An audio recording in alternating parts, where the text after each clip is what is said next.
Welcome to Salesology, conversations with sales leaders, the art of faster, easier, more profitable sales. When you're ready to transform your sales for today's transforming market, we've got you covered with your host, the queen of cold calling and founder of Salesology, award-winning author, speaker, sales trainer, and coach, Wendy Weiss. Hi, welcome to Salesology, conversations with sales leaders, the art of faster, easier, more profitable sales. And I'm your host, Wendy Weiss. I'm the founder of Salesology and creator of the Salesology prospecting method. And I'm also known as the queen of cold calling. Today, my very special guest is Curtis Mullin. He is the founder and CEO of CM Business Dynamics. And he's an award-winning sales leader who just fell into sales.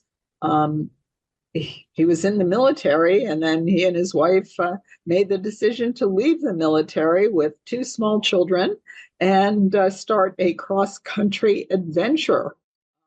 Curtis went back to school at Montana State University, where he put his management experience to use. And then he worked for two Fortune 500 companies. He earned an MBA from Washington State University. And then he took the opportunity to continue his career at a mid-sized company. And after managing the sales channel of a smaller brand, he was promoted to sales director, where he generated 63% growth. I'll just say that part again. He generated 63% growth. And then he was given the opportunity to lead a larger team where he increased revenue by an additional 22%. He spent 3.5 years at that organization. I guess he decided job done. So job done well, because he made the decision to go out on his own. And Curtis is extremely effective at managing business turnaround and developing high-performing teams. So I'm very excited to talk to Curtis about both of those topics. Welcome, Curtis Mullin. Thank you, Wendy. Happy to be here today. Yeah, I'm happy you're here as well. And so let's begin at the beginning. What's the backstory? You were in the military. How long were you in the military? And then you left the military, and tell us everything. Yeah, so I studied electrical engineering actually prior to going into the military, and decided that I was too much of an extrovert to stay in the engineering side. But I had a grandfather who had done military service and an uncle that had, and just knew that it was something that I'd always wanted to do and took the opportunity. So a 4-year enlistment became an 8-year enlistment, and a couple of combat deployments in there as well. But it was a really interesting time in my life, and I learned a lot about myself and about teamwork and mission completion and achieving goals during that time. Okay. Well, thank you for your service. So how did you end up going into sales? So we had, my time was up in the military, we knew that going back to school was the most logical course of action, that nothing was going to happen unless I went back to school. So we packed up our kids, who were about 3.5, and my daughter was 3.5, and my son was just under 2, and drove cross country, ended up in Montana. My wife had fallen in love with it as we were driving through a couple years prior. And going back, Montana State has a really great business program. They bring in a lot of outside businesses and really focus on networking and trying to develop relationships. And going through that, I had interviewed with a few different organizations, and HPE, this is right after their split with Hewlett Packard, actually made a connection there, and it just kind of blossomed into this opportunity where I became the network specialist for their Southeast region in their facility in Plano. And it was not something that I had ever planned on doing. I always thought I would kind of fall into a management type role or something along those lines. But it gave me the opportunity to get my feet wet in the business world. And that was really where it started. Okay. So I'm always very curious about people that start out in life in one direction and then switch gears and end up doing something else. And I always think that there are such interesting things to be learned. My first career was I danced in a ballet company, and I feel like everything I know in life and business, I learned in ballet class. So I'm curious, what did you learn by being in the military that then transferred to civilian life and to your business and sales career? So there were a few things that I really took away from the military. One was understanding what the objective was and how to complete that successfully, whether it was easy or difficult, just having a focus on what that objective is. The second thing I really took away is you're dealing with so many different personality types and individuals of such varying backgrounds that you really become astute at reading those personalities and understanding what motivates different people and how to make those people work together.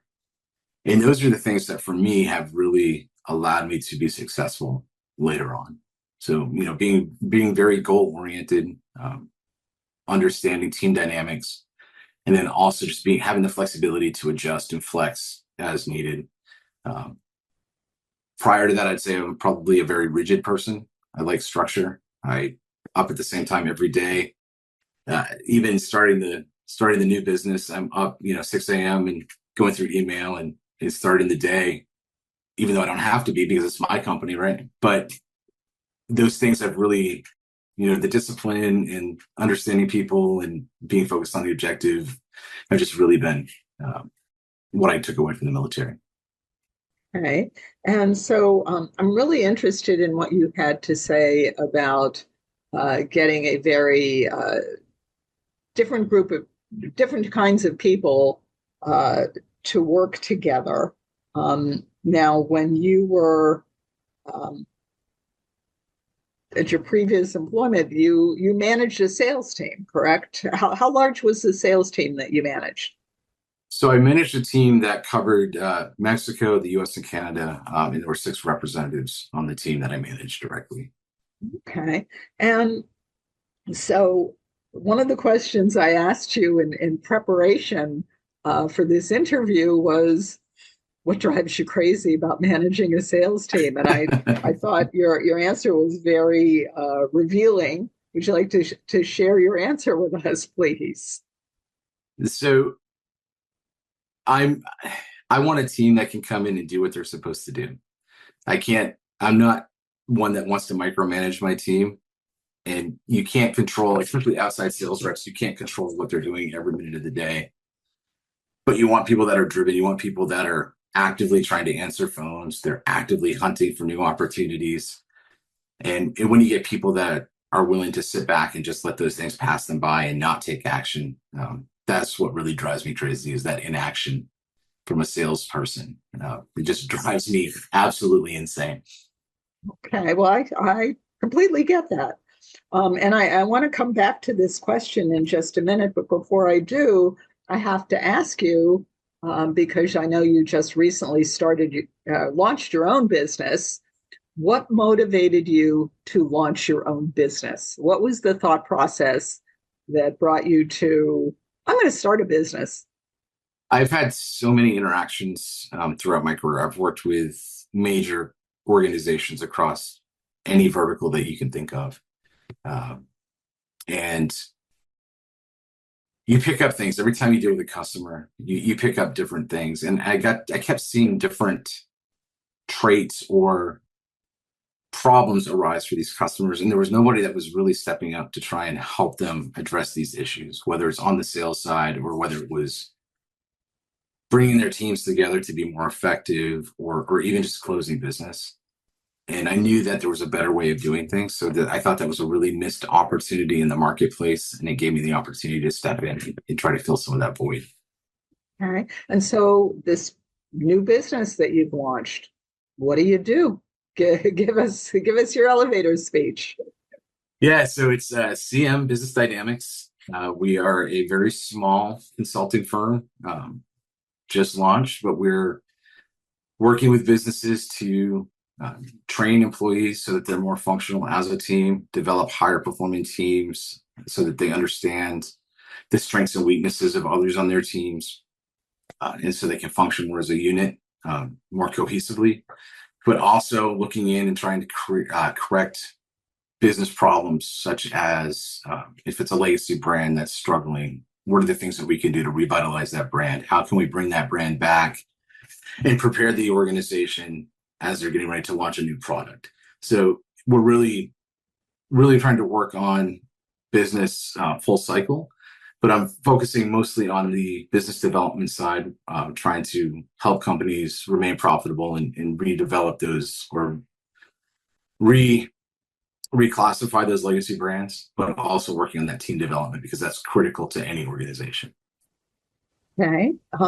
So let's go back to this question of team development, especially sales team development. What are some of the signs that your team is not working well together, or just not working well, period? Communication, I think, is a key. It's one key. Being remote and being a remote manager, you're not going to be in constant communication with the individuals that you're working with. It's not possible.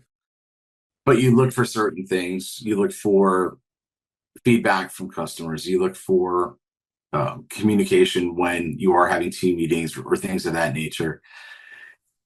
And then spending time in the field with those individuals as well. And that's really how I gauged whether my reps were being effective or if there were issues that were being maybe masked that I wasn't aware of. But I take that as an opportunity to pull those reps together.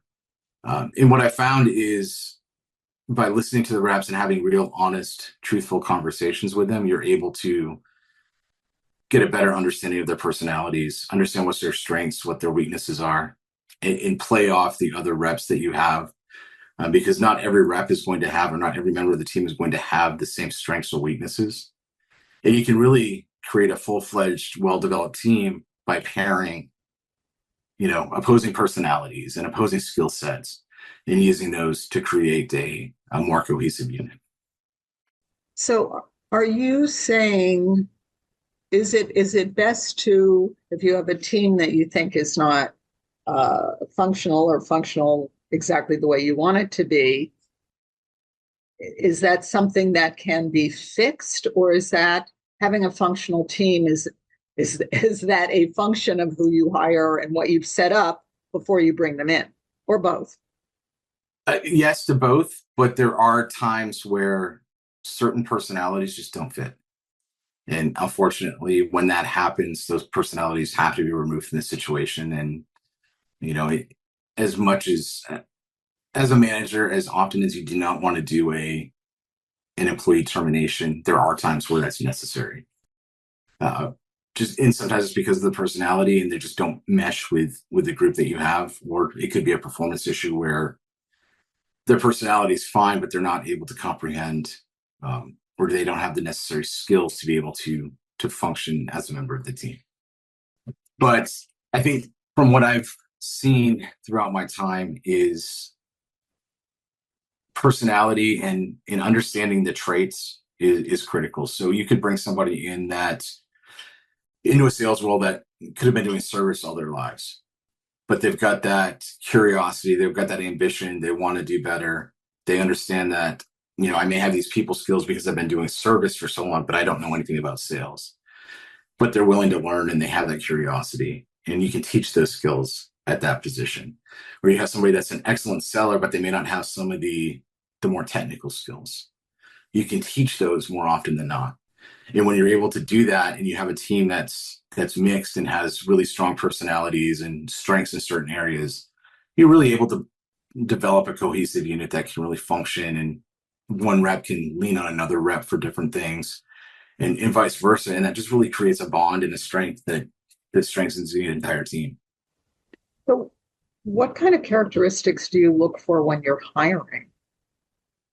Motivation and curiosity are really the two that I really liked. I want somebody that's motivated not necessarily due to monetary or financial gains, but they're motivated to really get out and make a name for themselves and be successful.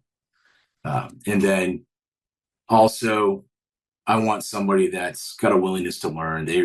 They're curious about the whys behind a certain process, or they know that they've got a strength in one area, but they don't understand how to do something else, but they want to learn how to do something else. Those are personality traits that I think are extremely crucial, especially in a sales role.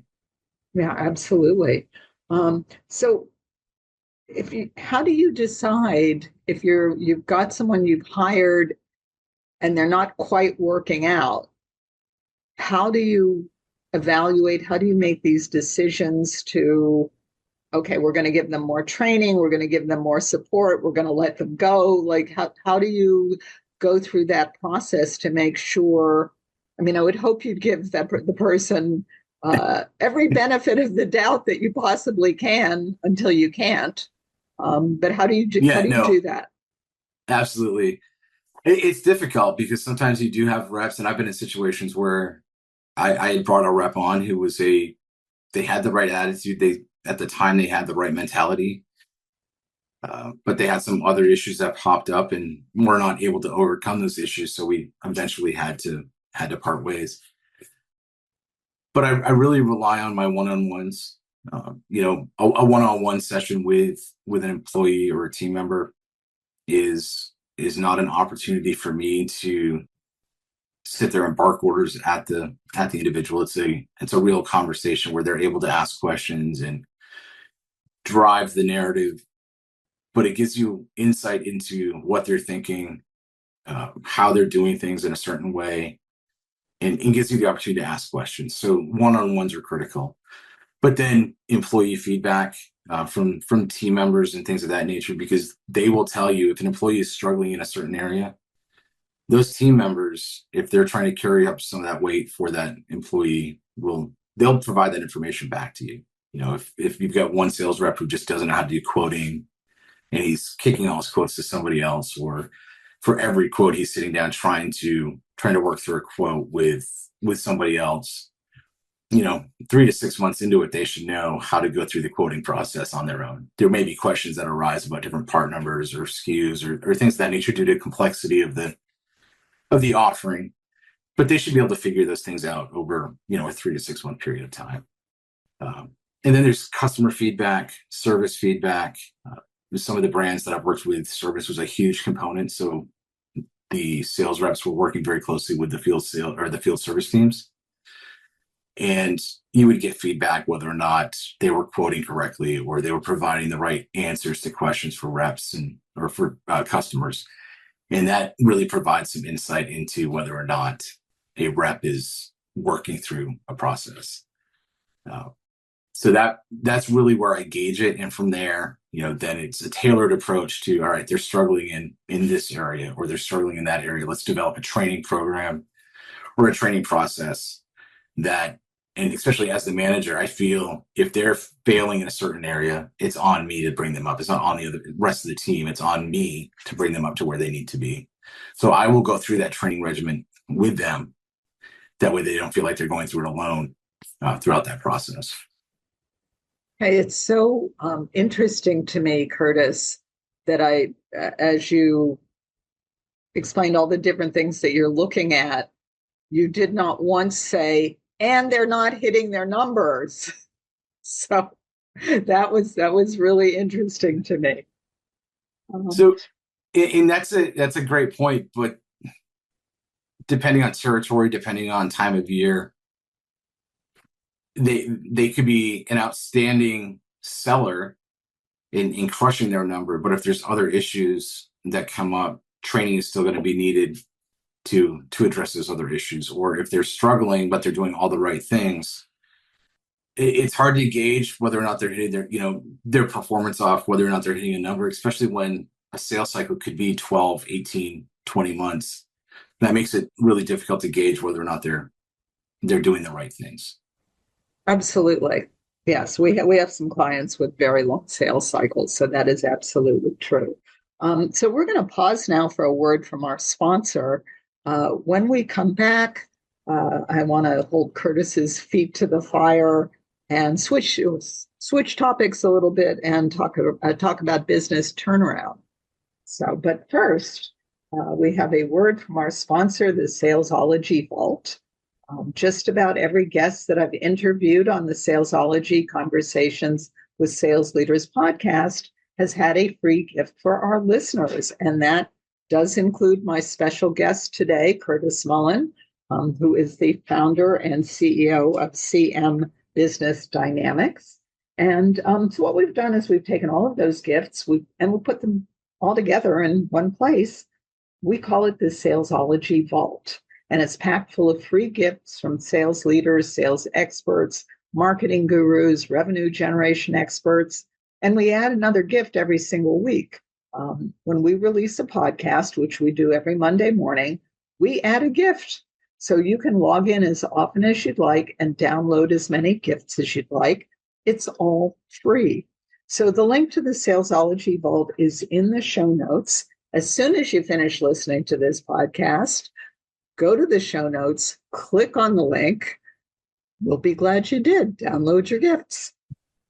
And we are back with my special guest, Curtis Mullin. He is the founder and CEO of CM Business Dynamics. Welcome back, Curtis.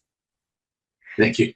Yeah. So let's talk about business turnaround, and let's just begin with a definition. What exactly does that mean? So for me personally, it's any brand or territory that is struggling for a period of time that you're able to come in, take some action, and actually change the direction of the business and make it profitable again. Okay. So if there is a brand that's struggling, what are some of the things that the leadership team wants to be looking at in terms of trying to turn that around? So it depends on the level of that the leader's at, in my opinion. I've worked for VPs before that were focused on why are our revenue numbers here? 3 years ago they were here. Why is revenue just dropped off a cliff? And so that's one way of looking at it. But if you're coming in at a director level and you're running a team or managing the team, you're really curious about the whys. Not just that revenue has dropped, but why has revenue dropped? What's causing this event to happen? What is causing customers to go somewhere else? But why are customers not engaging? So that's where I've really learned to focus throughout my career, is on the customer engagement piece. It's a critical aspect that I think is often overlooked. People see dollar signs and that's where they direct their attention. But a lot of times it's because of customer engagement and the way customers have been treated and brand awareness. And those are the things that you can really jump in and affect at a director or even an RSM or a territory manager level, and really drive that turnaround at that level, almost like a grassroots type effort. So what are some of the clues that would tell you there's a problem with customer engagement other than revenue has fallen? Yeah, so you brought up the revenue falling, and then there's also historical buying patterns.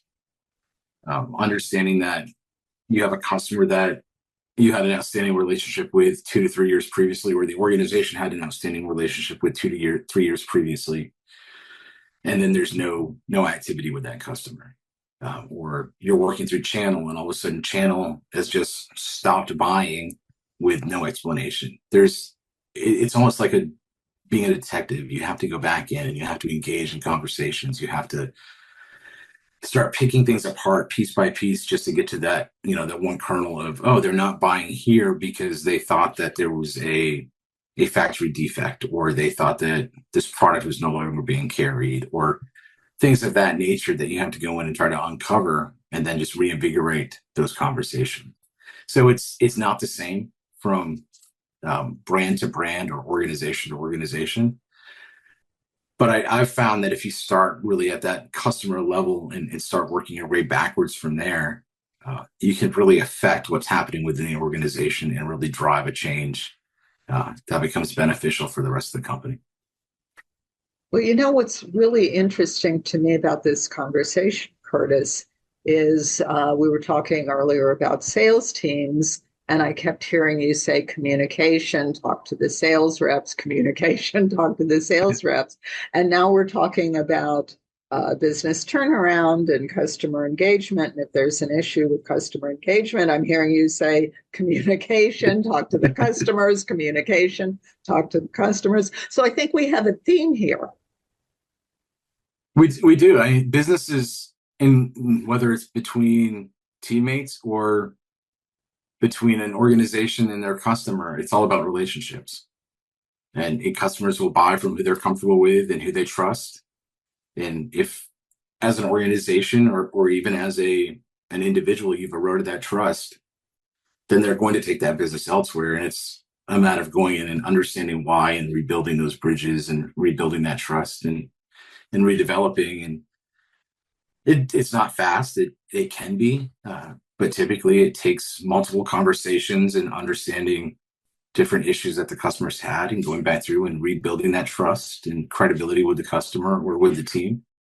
But by being very proactive and an active listener and having a little bit of emotional intelligence behind that, you can really affect the direction of the relationship and turn a negative into a positive.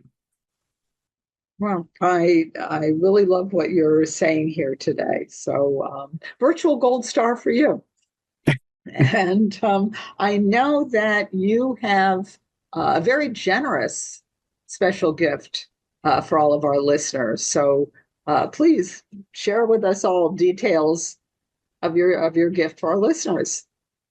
So what I've talked to Wendy about is I'm going to offer an hour's consultation. There will be some more guidelines and information as this is posted into the vault, but I'm offering an hour's worth of consultation with prospective customers to understand some of the challenges and provide feedback and directions to go and see what we can do to increase and strengthen business ties and relationships. Okay, wonderful. And what are some of the challenges that businesses might be having that would make a lot of sense for them to take advantage of this very generous free consultation? If one, as Wendy and I mentioned earlier, sales, just revenue is a huge factor for a lot of businesses, and it's something that they're always worried about. But also, if you've got issues within your teams and teams don't seem to be meshing or functioning the way that they should, those are some of the things that we would love to sit down and discuss with you and work through. Okay, wonderful. Well, that is such a generous offer. So we're going to have the link to take Curtis up on his generous offer of a 1-hour consultation, complimentary consultation. That link will be in the show notes. So as soon as you finish listening to this podcast, if you want to talk to Curtis, go to the show notes, click on the link. And Curtis, if people will simply want to connect with you, what's the best way to do that? We'll put your website, we'll put the link to the website, cm-bd.com. We'll put that in the show notes. But where else can people find you? I'm very active on LinkedIn. So I'm on it all day. It's running in the background. I use it to connect with other business leaders. And so it's a great place to reach out and connect to me there. Full disclosure, that's where I met Curtis.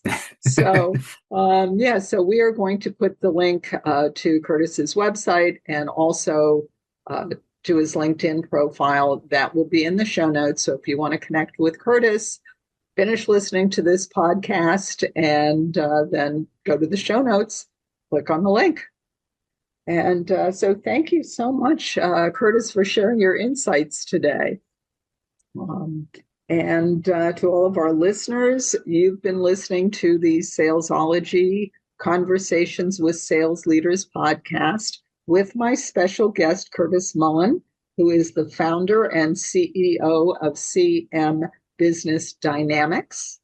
And if you found value in listening to today's podcast, then please think of one sales leader, one business owner, one entrepreneur, somebody that you know that you think might also find value in listening to this podcast. And please do share the link with them.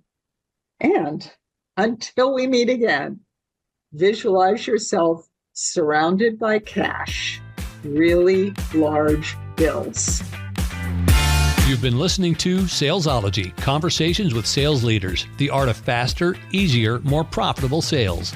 Be sure to follow so that you don't miss a single episode. And while you're at it, please leave a rating and review and be sure to share it with your friends. Tune in every week for more exciting insights and wisdom on transforming sales. And until next time, visualize yourself surrounded by cash, very large bills.